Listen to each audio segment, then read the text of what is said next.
to Bring It to the Table on a Friday night. Sorry, but Miss Gigi's running a little late tonight. You know, sometimes those things happen, but we got a good show for you tonight. As I always say on Fridays, get to the table with a glass of wine, milk, orange juice, whatever your taste buds calls for, and relax. And call some friends and have them get to the table and turn on Accelerated Radio or just go to the website, JLynnAllAmericanMTFoundation.org, and check us out. I pray that you've had a great week. It's Friday, and hey, whatever you got planned for the weekend, I pray that it's going to be good and that you're going to be mask up, stay safe, and just hang out with family and friends and love on each other. Again, welcome to Bring It to the Table. I'm going to give you the request line to call in, which is going to be area code 310-910-9676, extension 1.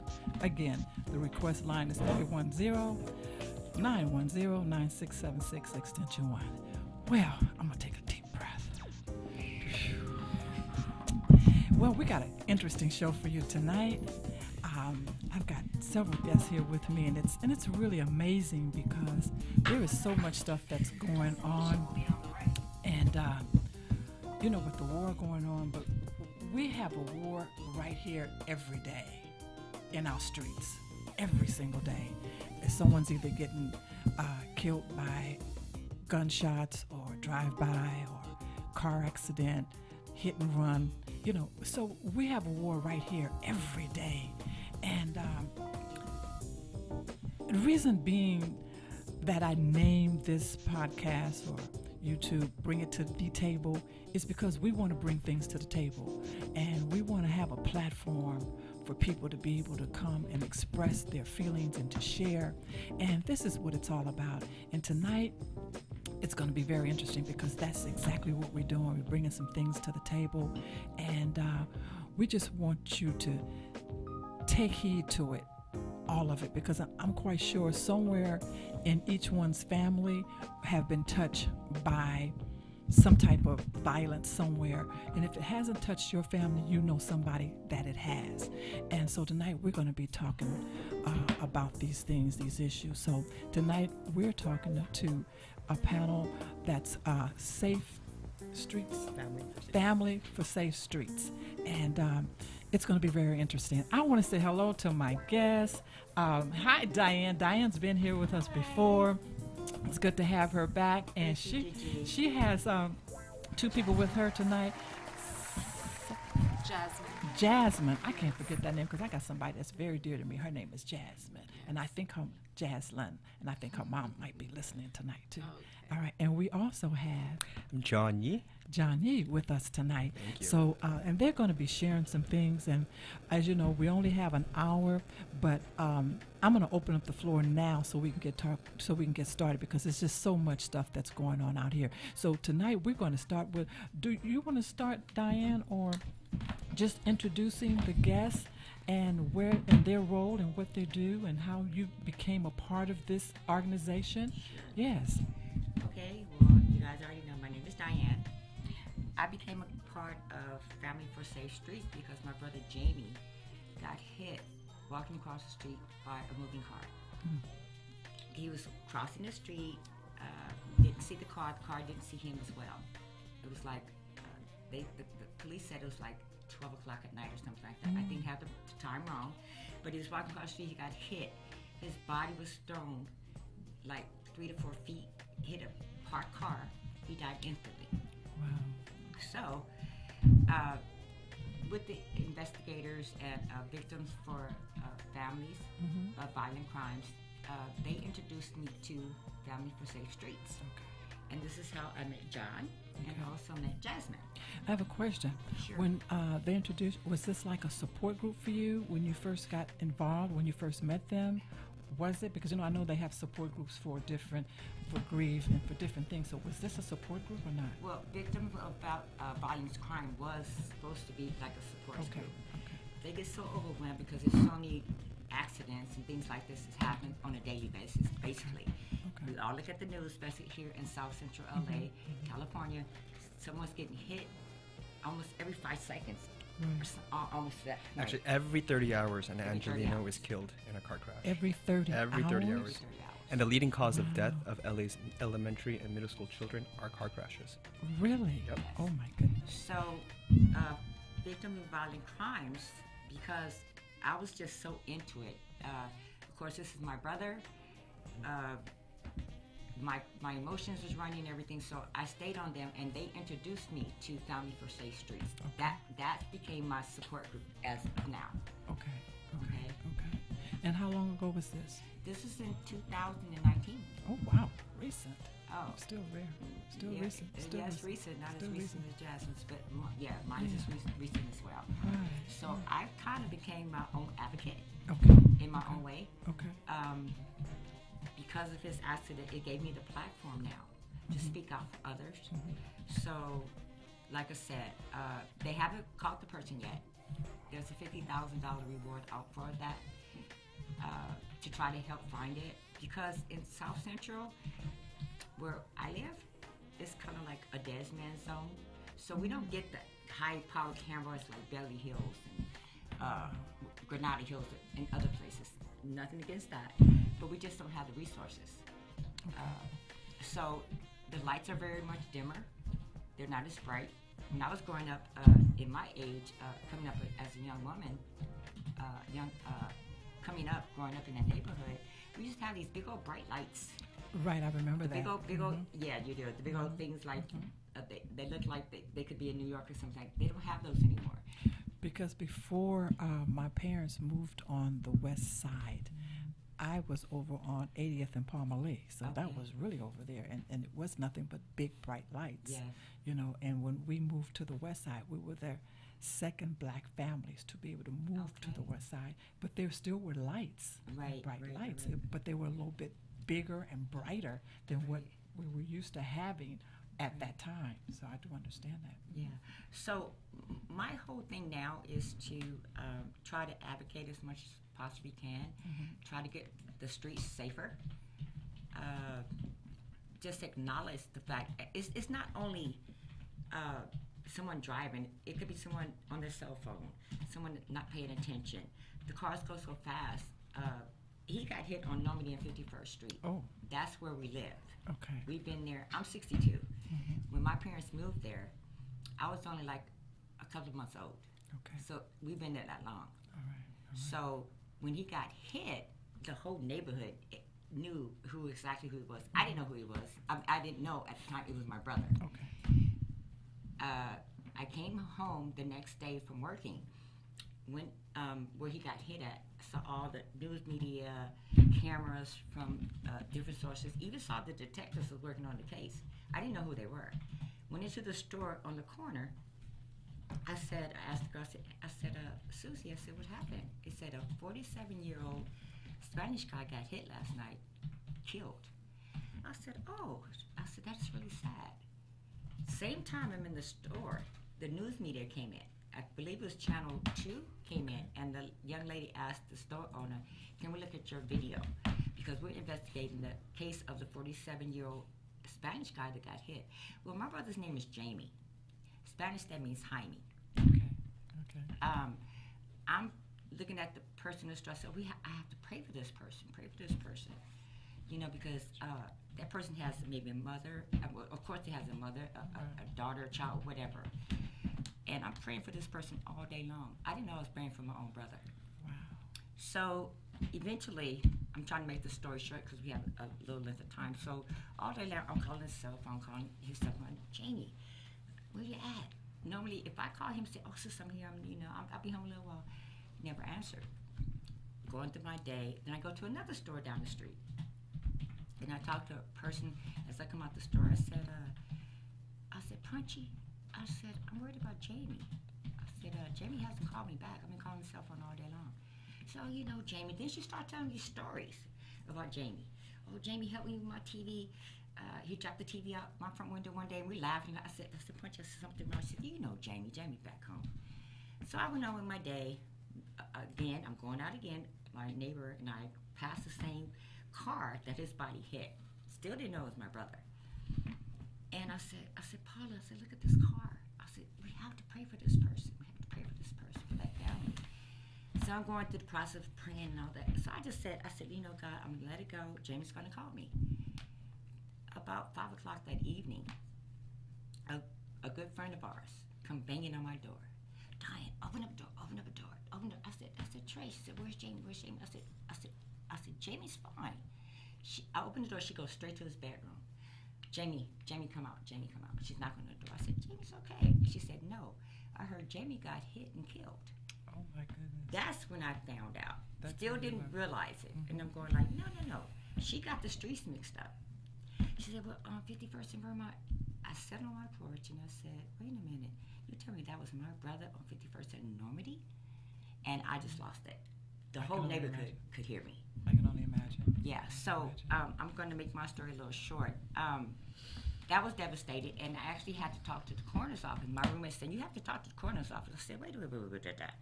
I'm trying to get my functions together. I mean, the whole neighborhood could hear everybody screaming and hollering, because at that time we knew it was Jamie.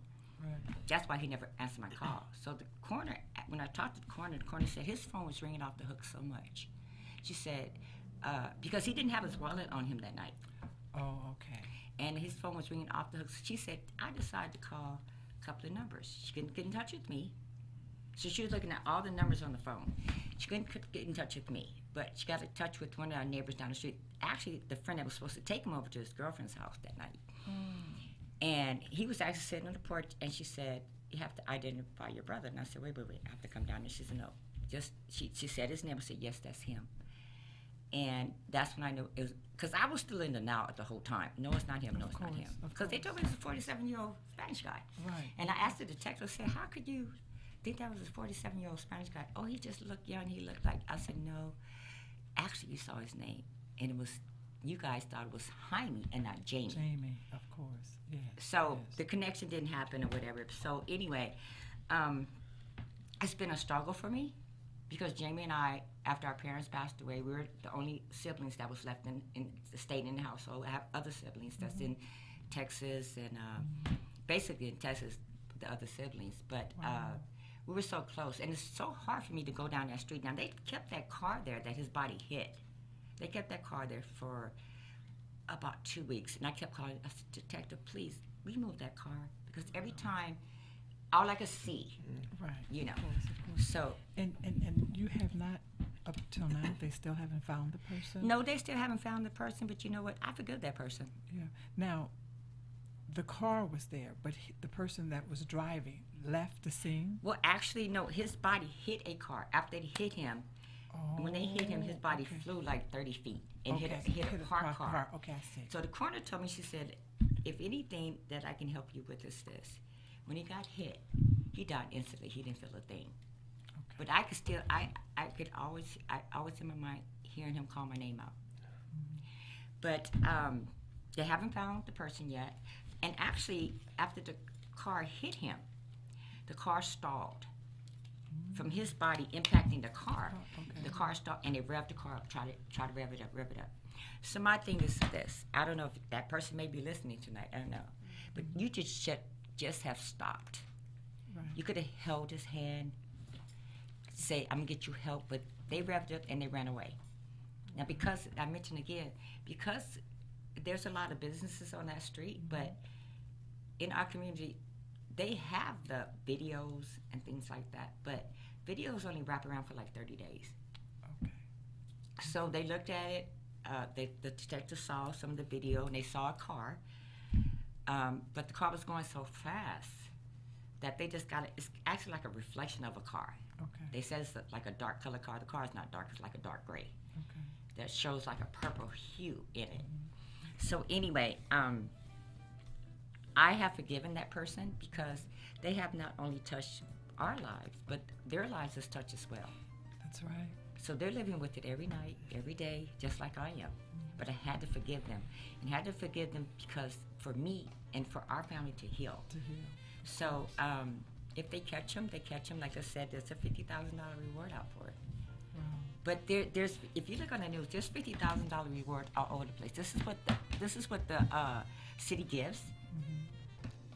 for that kind of reward, and that's because they don't have any more information. So they're just looking for someone to say, okay, I know this car or something like that. Right. You know, so.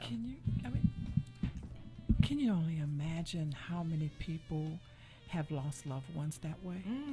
There's a lot. So many, and we still hear it every day. Right. We still hear it every day, hit and run. And I think we just had something here, not this week, where I think two people, a mother and a child, or someone got hit. I mean, people just hit and keep going. Right. And they don't think about, they don't think Right. about And I don't mean to cut you off, Gigi, but we live in a city. We don't live in a farm place where there's animals crossing the board across the street. You're not hitting a deer.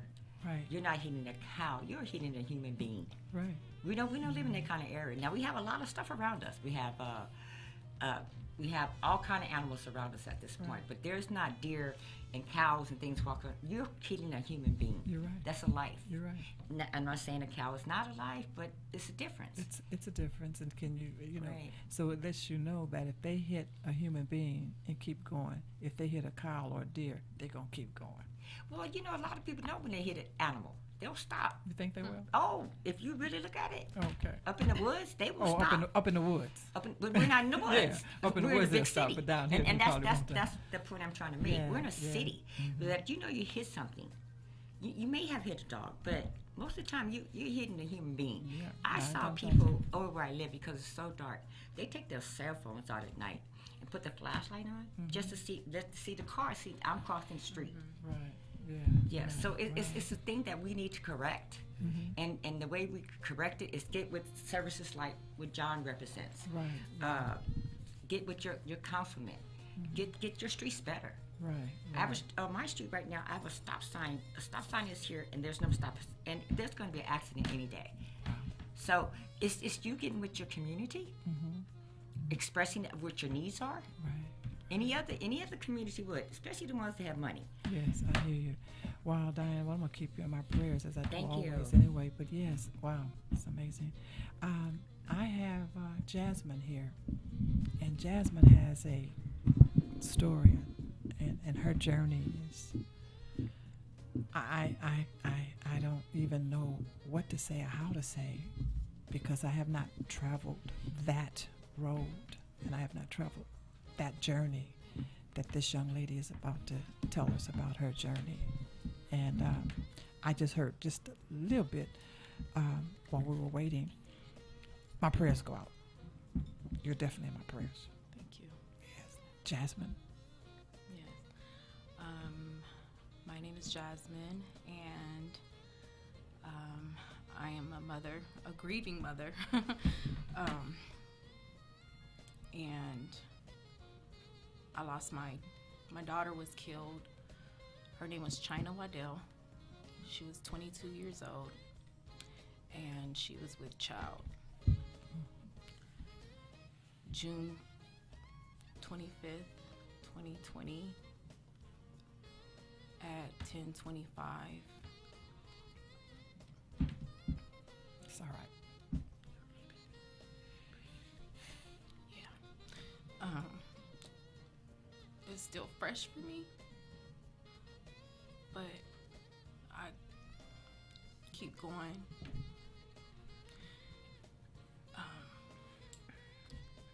It gives me strength doing what I'm doing right now.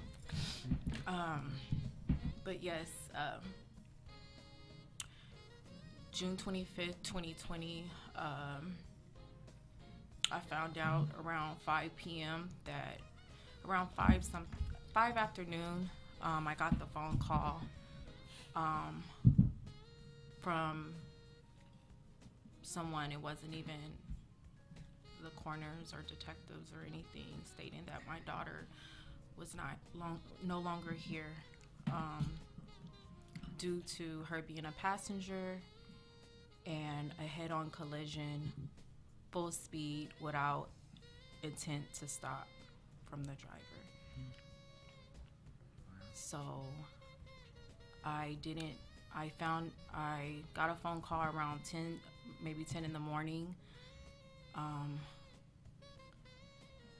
From word of mouth that they're supposedly the person she was in the car with, they all lost their lives.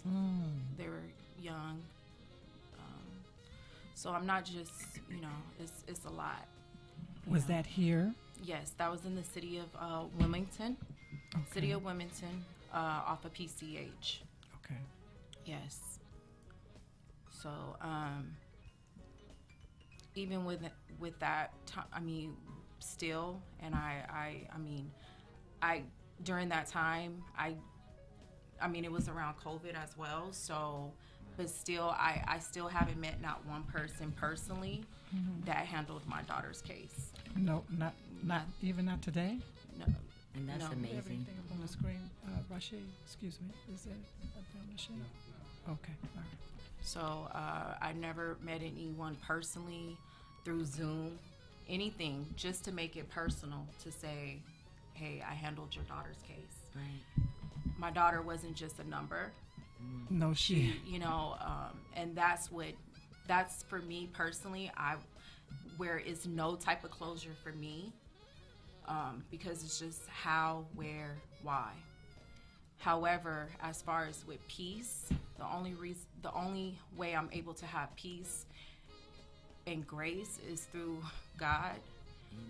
Amen. And knowing that she had a relationship with God as well. So that's what gives me peace. But as far as closure, that's a totally different thing.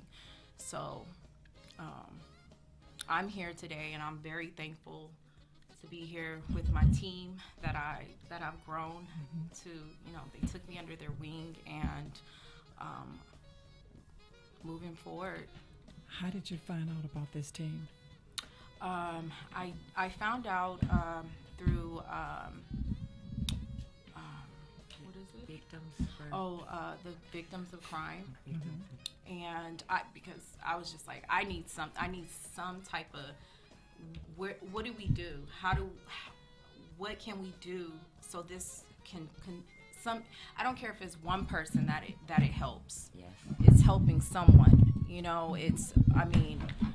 I need to talk to somebody. I need some answers, or I need to, what's moving forward. And so they heard a lot from me. I was cussing and crying and everything, and however, I met John, and with the Rainbow Halo, and that's some type of comfort, to know that our family member, our loved one is not forgotten, and then also to bring awareness, someone walking, a pedestrian walking, someone on the bike, a person that's just parked where the Rainbow Halo is. Hey, what is this? Let me Google this and look this up. You know what? Anything. So that's how I found out about Rainbow Halo.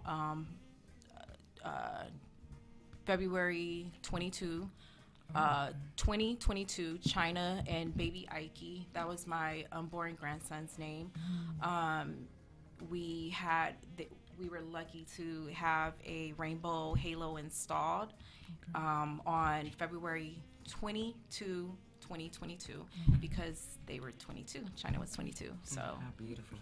And to this day, no one has contacted you about the accident. As far as contact me about the case on what actually happened, Yeah. no. As far as contacting me in regards to when it was fresh, to let me know, hey, I don't want to go and go there, but meeting someone, no. To say, hey, we handled your daughter's case, my sincere condolences. Personal, no, nothing at all. I have not met anyone. So it sounds like to me that the accident happened. Incident. Excuse me. I'm sorry, Gigi. Okay. Excuse me. I'm not.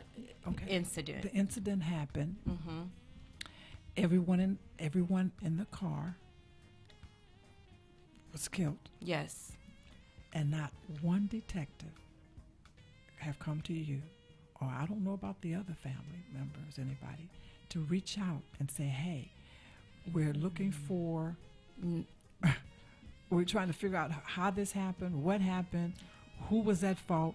I mean, something. Basically, I was told it's nothing I was told, what do you want us to do?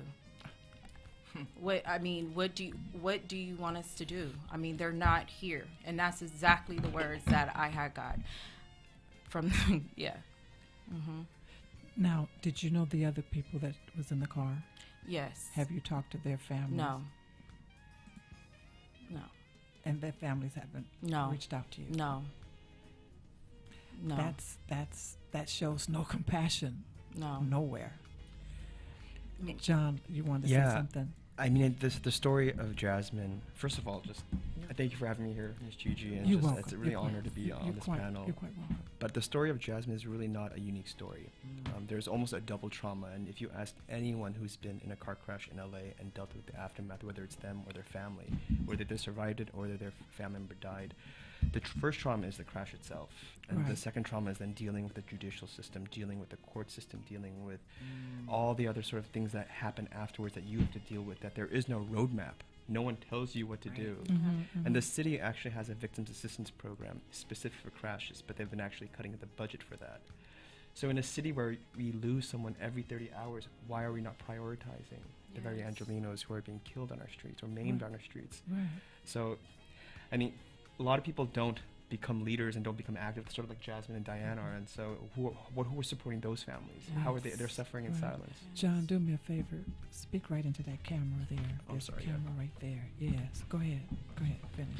Oh, yeah. And so, I mean... That's okay. So, I just want to say, like, the people like Diane and Jasmine really are on the forefront of making LA streets safer. And I do want to say, Jasmine did correct you about accidents. And well, the reason for that is we often not use the word accident because that implies that a crash was sort of an act of God, it was unpreventable. But the reality is the stories of Jamie, the stories of China and baby Ike, those are results of decisions we have made as a city of how we build our streets, how we design our roads, how we prioritize traffic movement over pedestrian movement, how we disinvest in public transit and instead force people to use cars and buy cars. And so these are all decisions we have made, our city has made, and has resulted with this kind of landscape where someone is killed every 30 hours.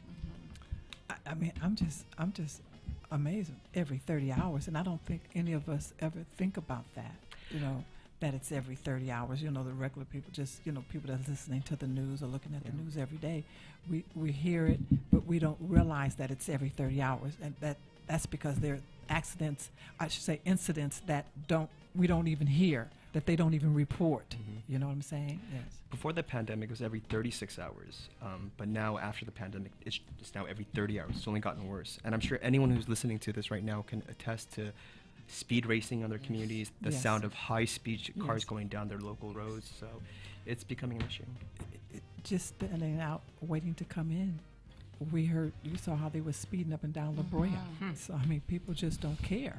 And even on the freeways, I mean, they don't care. Just on the regular streets, that's, you're going 25 miles an hour or whatever. They don't care. People just don't care. Gigi, I don't know if the word is they don't care. It's just that everybody's in a hurry to go nowhere. Well, that's true, too. And you have to have patience. You can even like when I was coming here, now I was thinking I was going to be late. And I'm going like, I turned the corner real quick. I said, Diane, what are you doing? You have to think. Yes. You have to think. Yes. I was in a car accident in Hawaii years ago. And I never shared this story with John or Jasmine at this point, but I was over to a friend's house, coming home late. Now in Hawaii, there's really no lights. And Jasmine, you guys have been there before. And I'm going down, and I did have something to drink, but I did stay at a friend's house. But I said, I'm okay to go. And I drove. And what saved my life was the person that I hit. That saved my life, and the seatbelt that I had on. Now I'm suffering every day with this foot. I was driving a clutch, I impacted the car. Now in Kauai, it's not a big city, so there's one ambulance. When I impacted her, somebody was following me, for like at least 20 minutes. And I'm just driving and have my music up loud, not thinking. That was back in the day when we had pagers. So that's how, I'm telling my age now. But anywho, and I wanted to share the story because she actually saved my life, but I hit her. Woke up in an ambulance. She was bleeding. And I woke up and I said, give her my blood. Because all I saw was her blood. Right. So anyway, it was like a thing that was like a but till this day, anyone gets in my car, you have to have a seatbelt. Sure. That saved my life. Right. Don't speed. That saved my life. And I wasn't speeding. I was going downhill. So my car was coasting, actually. So the reason I'm telling that story is like when you said people don't care, or it's not that they don't care. Everybody's going somewhere so quickly. And you have to pace yourself. Yeah. And then there's emotion. You're driving with emotion. You don't know what a person's mind is going through. And I'm not taking it for any driver, but I'm just trying to bring aware to we have to slow down in this life. And when I say they don't care about the speed that they're going. Exactly. Well, okay. See, Now you said now I agree with you on that. They don't care about the speed. Okay, thank you for that they're driving at. You know what I'm saying? Yeah. And they're not thinking about the person in front or back or on the side of them as they're going down this street or road or whatever. But they don't care about the speed they're doing. And I know they see the speed, but I just think they don't care about the speed. Again, let me just give you the request line if you want to call in and talk to John, Diane, or Jasmine. That's 310-910-9676, extension 1. Again, 310-910-9676, extension 1. Jasmine. Yes, Miss Gigi. Where are you now emotionally? That's a good question. Very good question. Hold that thought. I know you have another beautiful daughter. Yes. My And beautiful daughter, Kauai. she's here. She's me. here. How old is Kauai? Kauai is 22. Oh, she doesn't look 22. She looks I know younger she than looks like 22. 15. But she hasn't. You have another daughter. She has that here. youthful, that fountain of youth. Yes. Where are you emotionally? And is this the only daughter you have? This the only I have a child? son. Okay. He's Nico. He's 16. Okay. So China, she's my firstborn. Okay. Yes. And when I ask the question, where are you emotionally?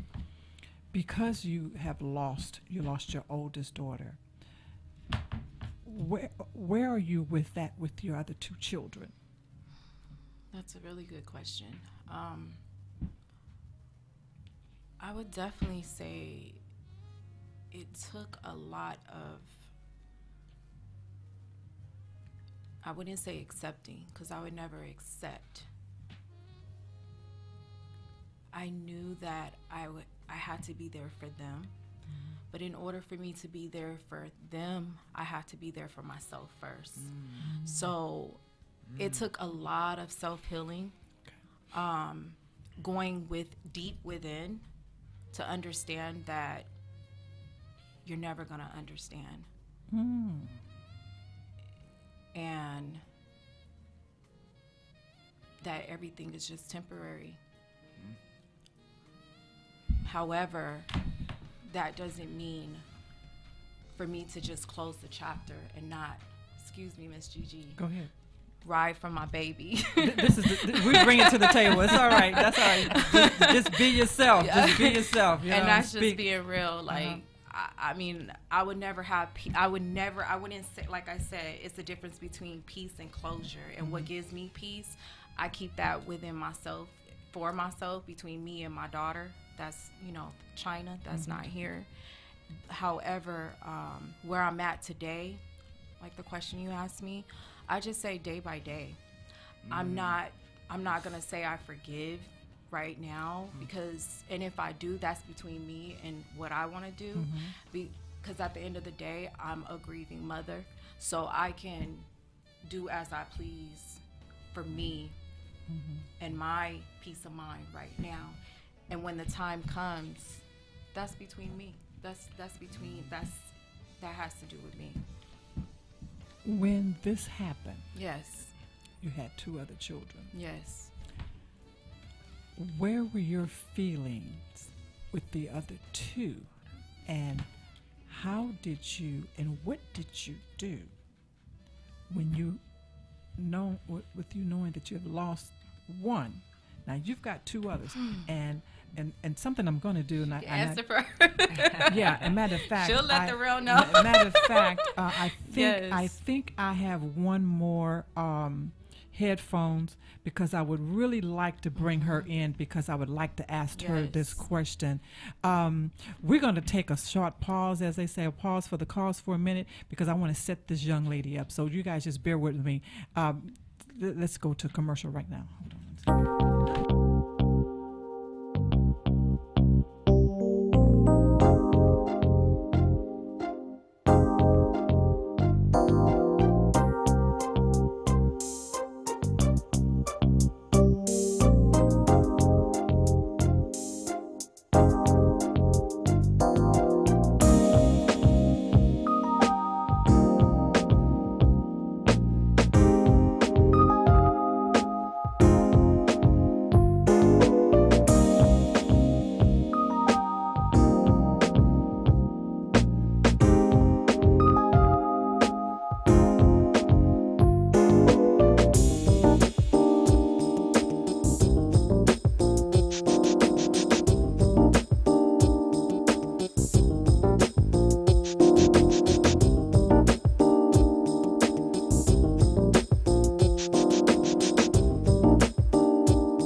Bring it to the table. Things just happen, and I never know where I'm going to go when I have a bunch of when I have a lot of guests. I mean, I just pull you in, unexpectedly. But I have her daughter here, and I would like to hear from you, sweetheart, on your feelings and your intake, and what emotional stress or feelings that your mother was going through that might have interfered with you and your brother. And if she was holding on so much to the loss of her daughter, did she ever really forget about the two of you at any given time? Let me hear from you. That's a good question. Honestly, no, because me and my brother, we've always been raised to, like, we know how my mom is, Okay. We know exactly how she is. We know that she loves us more than anything, and we know, like, not to be selfish with our, like, emotions and feelings too. So obviously my mom was going through a lot, even, like, just dealing with everything. Mainly she was doing it alone. And just with that, me and my brother, I think we just knew that she couldn't really be there for us emotionally. Like, obviously she was, but she couldn't give her 100% because she's doing 100 different things. And again, grieving at the same time. So, yeah. Where You can tell the truth, daughter. where were you? And you can't speak for your brother, but where were you in this? Where were your grieving? Where was your feelings in this? Because you just lost your oldest sister. So where were you at that time? Personally, I'm not very open with, like, my emotions or feelings, like, stuff like that. So especially, like, when this happened, it was real. It just completely changed everything. Yeah. And I obviously I just didn't know how to deal with it. So the way I handled my emotions and my grieving was to kind of like run away and not like Okay. really be a part of anything, Okay. because it just made me upset. Like I didn't want to participate and stuff, because it's like, why should I be doing this anyway? Yeah. Because this shouldn't have ever even happened. So it sounds like you shut down, Yeah. and you shut down too to a point. Yes, Miss Gigi. I also want to say, we're still going. We're still. Yeah. It hasn't Yeah. stopped. However, how I took it with my daughter is she did what was best for her. Yeah. I didn't take it personal, because the same way how I'm grieving what's best for me, she had to do what was best for her by her not being a part of it, or it's not to say that she wasn't a part of it. So she had to do what was best for her. Yeah. Okay. And even still to this day, I always ask them and question them before I do anything, like if they want to be included. I try to respect their boundary, Sure. because it's days I can't even see Buka, or that's China's nickname, her picture. You know, it's certain days it's just I can't even look at her picture, or certain days I want to see her picture a lot. Right. So I just try to, even before we came here, I said, KK, you sure you want to come? Because she didn't know exactly what it was. And I said, I just want to let you know, you don't have to. It's Sure. no pressure, but if you want to, you're more than welcome. So I always try to make sure that I respect my daughter and my son, because it's still painful for us, you know. Quite sure, and I'm quite sure your brother's going through the same thing. I'm quite sure. Maybe your brother talked to you a little bit more about it than you, his mom, because sometimes we will talk to our sister or our brother Right. Differently. differently Or more than we openly. and more openly than we will our mom. Not to take anything away from our mom, Yeah. not to disrespect our mom, Right. and not to say that we don't have compassion about what she's going on, but Right. we just Yeah. want to less sisters and brothers to sister and brother, you know, because sister and Yeah. brother share some things they don't, you know, they hang out together and do some other things. So I'm quite sure your brother has shared some things with you, and you've shared some things with your brother. But I'm not going to put you on the spot, because that's between you and your brother. Can I say something, Gigi? Uh-huh. When they had the ceremony for Rainbow Halo, I attended, Yes. and I saw Kauai, and I saw your son. Your son was holding up the wall. Kauai spoke. Your son didn't say anything. And the reason I wanted to say something is because, like I go back on to with my brother and I, we were there at home in the Right. house. So when I went to visit after his death, I went to Texas, visit family. They didn't want me to be put there by myself for Christmas. I rather stay at home, but I'm glad I went anyway. But my older sister, dealt with it a little bit differently, and my middle sister. And I said, how can you guys be so calm? And my middle sister told me, she said, you know what? We don't love him any less than you do. Right.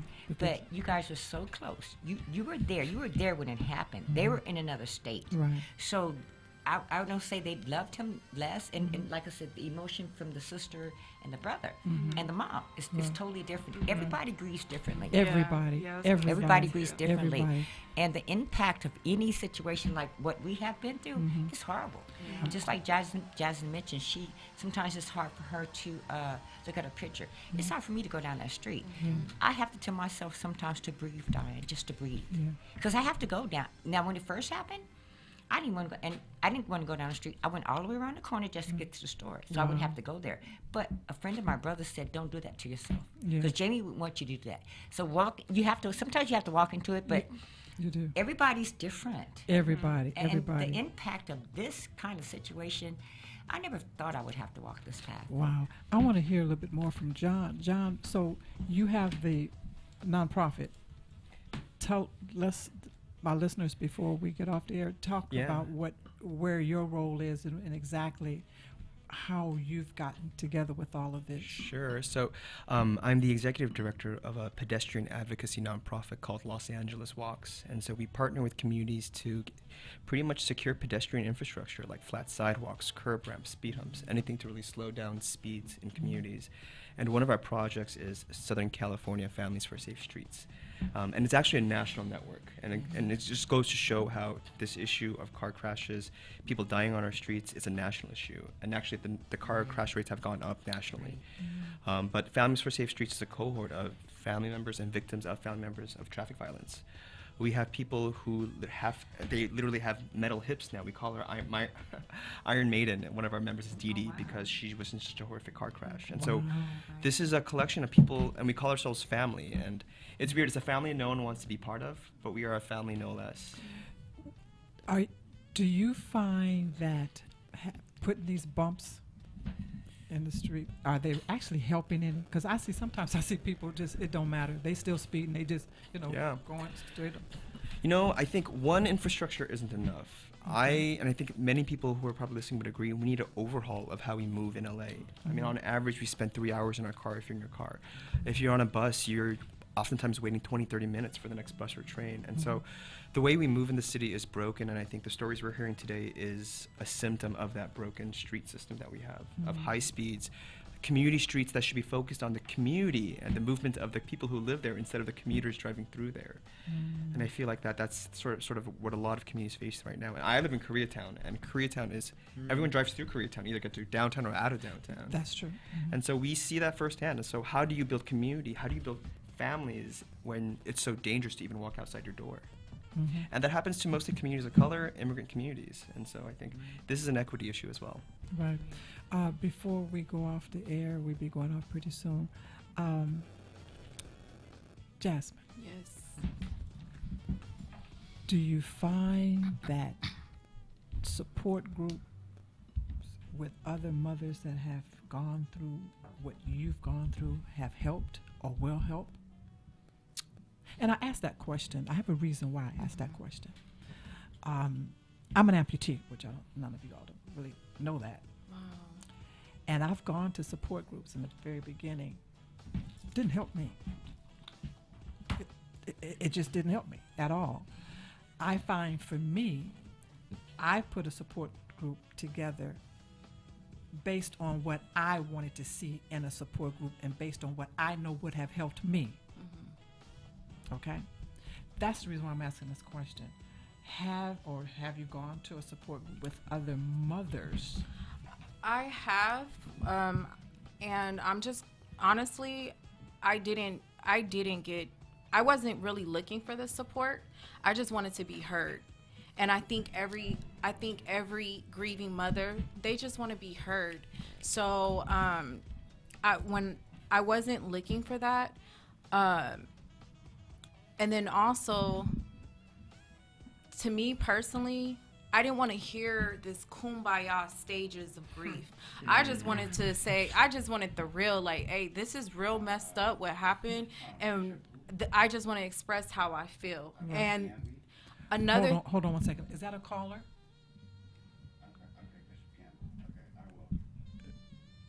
Does he want to speak? Okay, go ahead. And also, for me personally, like how my daughter Kawai stated, we don't really express our emotion. So by me being like that, automatically somebody think I'm so strong. You know, they take, when I go to a grieving, they're like, wait, look how you're really grieving, like you don't look like. So it's like automatically you shut down because you feel like you're being too strong, you know. So would you think about this? Yes. This is the Holy Spirit. Yes. Just would you think about putting a support group together and based on what you'd want to see and how it will help, what would help you? I think because you're strong and because you're that way, doing a support group that way, you will probably get others. Can I say something? I absolutely Can I say believe something that. real quick? This is why I asked Jasmine to come, because when I saw her, I knew that I could help her and she could help me as well. So when I called her, I said, Jas, come on. And she said yes. So this is a part of her support as well. What we're doing right now tonight. And mine as well. Right. Well, I think you know what? I'm gonna have to have you guys back because it's still so much. But it's that time, and I want to say to my listeners, thank you so much. Peace, one love. This is really touching to me.